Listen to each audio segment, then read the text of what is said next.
आप सबको डॉक्टर रजनी रमन झा, सह आचार्य संस्कृत विभाग, राजकीय महारानी सुदर्शन कन्या महाविद्यालय बीकानेर का नमस्कार स्वीकार। कल हमने ईशोपनिषद का पारायण पूर्ण किया। आज हम एक नई पुस्तक शुकनासोपदेश का प्रारंभ करते हैं। शुकनासोपदेश जो है वह कादम्बरी नाम के ग्रंथ का अंश है और इसके रचयिता श्री बाणभट्ट हैं। वे गद्य साहित्य के सबसे बड़े लेखक माने जाते हैं संस्कृत साहित्य में। तो उनकी सबसे प्रसिद्ध रचना है कादम्बरी। उन्होंने हर्षचरित नाम का आख्यान भी लिखा है और कादम्बरी नाम की कथा लिखी है और एक चंडी शतक नाम का खंड काव्य भी लिखा है।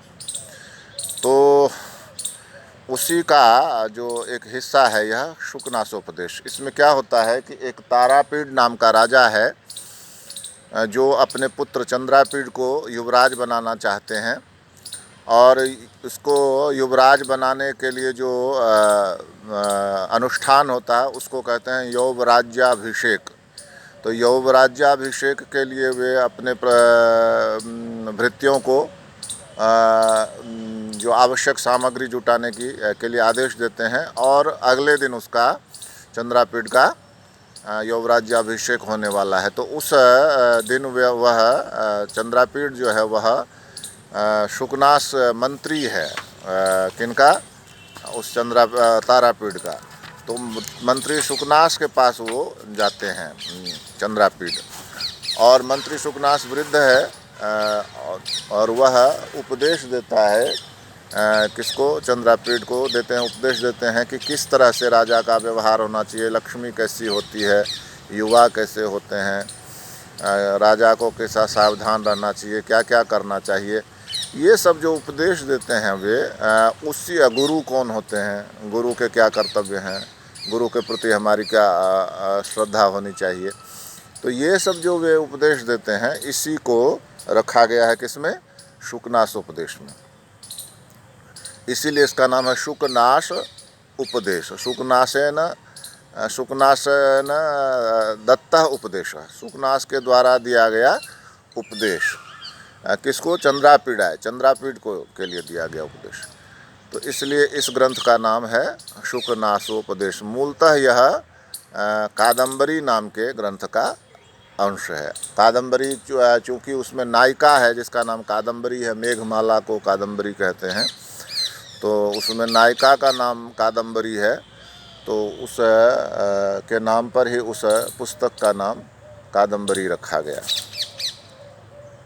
अब हम इसका प्रारंभ करते हैं, पारायण प्रारंभ करते हैं। तो कहते हैं, एवं समतिक्रामत्सु केषुचित् दिवसेषु राजा चंद्रापीडस्य यौवराज्याभिषेकं चिकीर्षुः प्रतिहारान् उपकरण संभार संग्रहार्थम आदिदेश। बड़े लंबे लंबे वाक्य हैं इसमें, लेकिन यदि थोड़ा सा भी ध्यान दिया जाए तो बहुत सरल है। क्या कहते हैं? तो एवं समतिक्रामत्सु केषुचित् दिवसेषु, जब कुछ दिन बीत गए तो राजा यानी तारापीड ने क्या किया कि चंद्रापीडस्य यौवराज्याभिषेकम चिकीर्षु, तो चंद्रापीड के यौवराज्याभिषेक को करने का मन बनाया, चिकीर्षु करने की इच्छा की। और फिर क्या किया? तो प्रतिहारों को यानी कि नौकर चाकर को उपकरण संभार संग्रहार्थम आदिदेश, उपकरणों को और संभार को, संभार मतलब जो सामग्री है उनको लाने के लिए आदेश दिया। समुपस्थित यौवराज्याभिषेकम च तम कदाचिद दर्शनार्थम आगतम आरूढ़ विनयमपि विनीततरम इच्छन कर्तुम शुकनासः सविस्तरम उवाच। जब यौवराज्याभिषेक का समय पास आ गया तो वह जो चंद्रापीड था वह दर्शनार्थम आगताम आरूढ़, वो दर्शन के लिए गया कहाँ? शुकनास के पास। तो अपने पास चंद्रापीड को आया हुआ देखकर जो पहले से ही विनय था, मतलब विनीत था, विनम्र था, उसको और विनीत बनाने की इच्छा से कर्तुम शुकनास ने सविस्तरम उवाच, बड़े विस्तार से कहा। तो क्या कहा विस्तार से, तो अब ये आएगा कि तात चंद्रापीड, हे पुत्र चंद्रापीड, विदित वेदितव्यस्या धीत सर्वशास्त्रस्य ते नाल्प्यमप्युपदेष्टव्यम अस्ति, कि आपने तुमने विदित वेदितव्य, जो जानने योग्य था वह सब जान लिया, और अधीत सर्वशास्त्रस्य, और सभी शास्त्रों का अध्ययन कर लिया, तो ते नाल्पमप्युपदेष्टव्यम अस्ति, तुम्हारे लिए अल्प भी, थोड़ा भी उपदेश दिए जाने योग्य नहीं बचा है। केवलम च, केवल यह मैं ये कहना चाहता हूँ कि निसर्गत एवाभिभानुभेद्य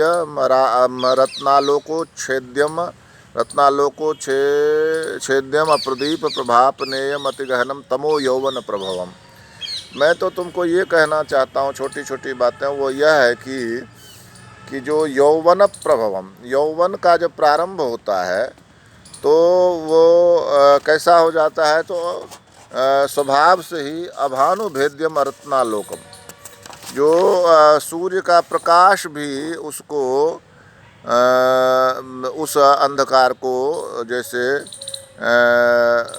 भेद नहीं सकता, उस अंधकार को। यौवन एक प्रकार का अंधकार भी है जिसको सूर्य का प्रकाश नहीं भेद सकता। और एवं वानुभेद्यम अरत्नालोक, और रत्न का जो आलोक है, जैसे हीरा है अंधेरे में चमकता है, दूसरे दूसरे रत्न भी अंधेरे में चमकते हैं, तो उसके द्वारा उस रत्न के आलोक से भी उस अंधकार को नहीं भगाया जा सकता। और अप्रदीप प्रभापनेयम, और दीपक के प्रकाश से भी उस अंधकार को नहीं भगाया जा सकता। तो अति गहनम तमो, यह बड़ा गहरा अंधकार है। कौन? तो युवावस्था का आना, यानी कि जब यौवन आता है, युवावस्था आती है, तो बुद्धि में कलुष भी आता है, तो यह एक प्रकार का अंधकार है। तो इसलिए उसको न सूर्य का प्रकाश, न दीपक का प्रकाश, न रत्नों का आलोक, कोई भी उसको नहीं छेद सकता, इसलिए इसका ध्यान रखना। आगे वो कहते हैं अपरिणामोपशमो दारुणो लक्ष्मी मदम, ये जो लक्ष्मी तुमको आगे चल कर राज्य मिलेगा, तो राज्य लक्ष्मी जब तुमको मिलेगी, तो ये इसका जो मद है, इसका जो अहंकार है, ये बड़ा दारुण है, बड़ा तीव्र होता है। और अपरिणामोपशमो, और यह जो है इसका जो अंतिम अवस्था अर्थात वृद्धावस्था में भी यह जो मद है वह शांत नहीं होता है। लक्ष्मी यानी कि धन, यानी कि ऐश्वर्य, यानी कि शक्ति, यानी कि राज्य, यानी कि सत्ता, जिसको प्राप्त हो जाती है वो उसका मद आता है। तो और वह मद जो है वह इतनी आसानी से वृद्धावस्था में भी समाप्त नहीं होता। फिर आगे कहते हैं कष्टम अनंजन वर्ति साध्य परमेश्वर्य तिमिरांधत्वम, ये जो ऐश्वर्य तुमको मिलने जा रहा है, तुम राजा बनने जा रहे हो, तो इससे जो तिमिरांधत्व, इससे एक प्रकार का अंधत्व, जो तिमिरांधत्व, उसके अंधकार से एक प्रकार का अंधत्व आता है ऐश्वर्य के। और यह कष्टम, बड़ा कष्टकारी है। अनंजन वर्ति साध्य, ये काजल के द्वारा भी इसके अंधत्व को अनंजनवर्ती, काजल की बाती से, काजल लगाते ना आँख में, तो उससे क्या होता है, ऐसा माना जाता है कि काजल जो है आँखों को साफ रखता है और दृष्टि बढ़ाता है। लेकिन यह जो ऐश्वर्य रूपी जो अंधत्व आता है, अंधकार से अंधत्व आता है, इसको काजल की बाती से दूर नहीं किया जा सकता, ये बड़ा कष्टकारी है।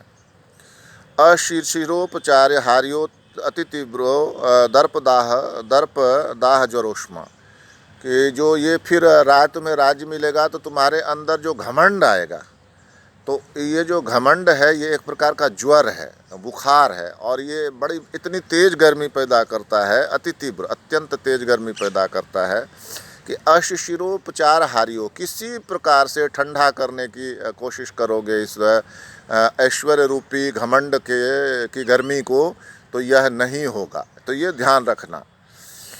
सतत मूल मंत्र गम्यो विषमो विषय स्वाद मोह, कि ये जो विषय हैं, जैसे तुम्हें जब तुम राजा बन जाओगे, युवराज बन जाओगे, तो तुम्हारे विषय जो हैं उसके लिए बहुत सी चीज़ें उपलब्ध रहेंगी। आँखें जैसे रूप को देखना चाहती हैं, कान जैसे शब्द को सुनना चाहते हैं, त्वचा जैसे स्पर्श करना चाहती है, जिह्वा जैसे स्वाद लेना चाहती है, नासिका जैसे सुगंध लेना चाहती है। तो राजा होने के कारण तुम्हें ये सब सारी चीज़ें बहुत आसानी से उपलब्ध हो जाएंगी। तो ये जो आस्वाद है, ये एक प्रकार का विष है, जहर है, ये तुम्हें और मोहित करेगा, भ्रमित करेगा। तो इसको ये ध्यान में रखना कि सततम अमूल मंत्रगम्यो, यह तुमको निरंतर इस तरह के विषय मिलेंगे, लेकिन किसी औषधि से या किसी मंत्र से तुम इसको दूर करना चाहोगे तो इतनी आसानी से दूर नहीं होंगे। ये ध्यान में रखने वाली बात है। नित्यम स्नान शौच वध्यो बलवान राग मलाब लेपह, ये जो राग है, आसक्ति है, इस ये मल है एक प्रकार का, और ये अवलेप की तरह हो जाएगा तुम्हारे ऊपर, मतलब उबटन की तरह, लेप की तरह हो जाएगा। तो राग आसक्ति रूपी मल का तुम्हारे ऊपर अवलेप हो जाएगा, लिप्त हो जाएगा तुम्हारा शरीर उससे। और यह नित्य स्नान शौचम अबध्यो, नित्य स्नान करने से और पवित्र होने से भी यह राग रूपी मल जो तुम्हारे शरीर में लग जाएगा वह साफ नहीं होने वाला, वो वैसा ही रहेगा।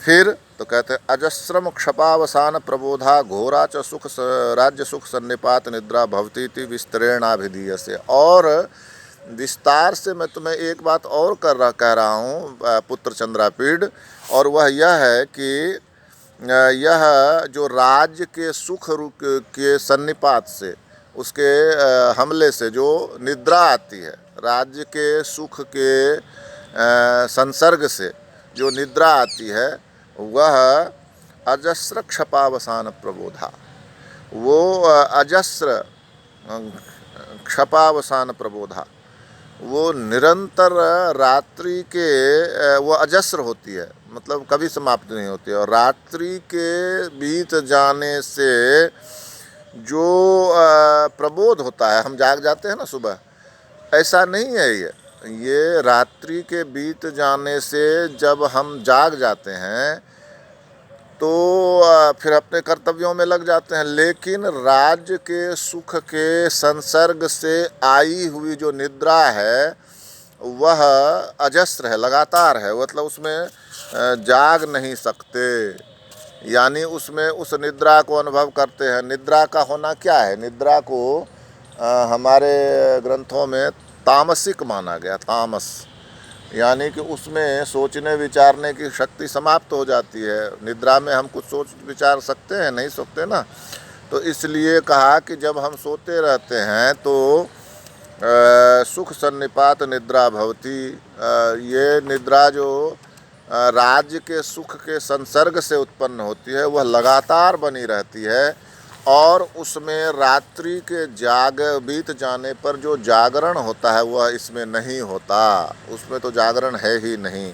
यह बात मैं तुम्हें विस्तार से बताता हूँ। आगे यह कहा कि इसमें जो यौवन की बात कही है उसमें यह कहा है कि कहीं पर कि यौवनम धन संपत्ति प्रभुत्वम अविवेकिता एकैकप्यनर्थाय किमु यत्र चतुष्टयम। यौवन, धन संपत्ति, प्रभुत्व यानी राजा बनना या सत्ता प्राप्त करना, अविवेकिता और विवेक का न होना, ये क्या है?